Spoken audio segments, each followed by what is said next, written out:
അപ്പോൾ നമുക്ക് വേഗം കോഴിക്കറി വയ്ക്കട്ടോ. അപ്പോൾ ഇന്ന് കുറച്ച് ഉപ്പിട്ട് കൊടുക്കുന്നു, കുറച്ച് മുളക് പൊടി, 1 ടീസ്പൂൺ മുളക് പൊടി, കുറച്ച് മഞ്ഞൾപ്പൊടി ഒക്കെ ഇട്ടിട്ട് നമുക്ക് നല്ലപോലെ മിക്സ് ചെയ്തിട്ട് ഇരിക്കട്ടെ. നമുക്ക് കുറച്ച് വെളിച്ചെണ്ണ ഒഴിച്ചു കൊടുക്കട്ടോ, മസാല വറുക്കാനുള്ളതാണ്.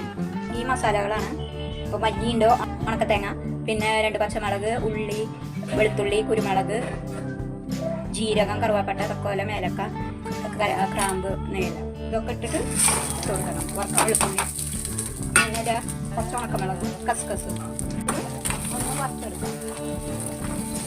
ഓവറായിട്ട് വറുക്കണ്ട, അത്യാവശ്യം മീഡിയത്തിൽ വറുത്തെടുക്കുക. അപ്പോൾ നമ്മുടെ മസാല ഇവിടെ വറവായിട്ടുണ്ട്. അപ്പോൾ നമുക്ക് നല്ല പേസ്റ്റ് ആക്കിയിട്ട് അരച്ചിട്ട് കേട്ടോ. ഇറച്ചി മൂടി വയ്ക്കാം, വേവട്ടെ.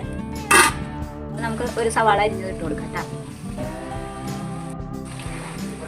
ഒരു സവാള അരിഞ്ഞത് ഇട്ട് കൊടുക്കണം, സ്വല്പം കറിവേപ്പില ഇട്ട് കൊടുക്കാം. നമുക്ക് ഒഴിച്ചു കൊടുക്കാം. നല്ലപോലെ അരച്ചിട്ടുണ്ട്. കുറച്ച് വെള്ളം ഒഴിച്ചു കൊടുക്കാം.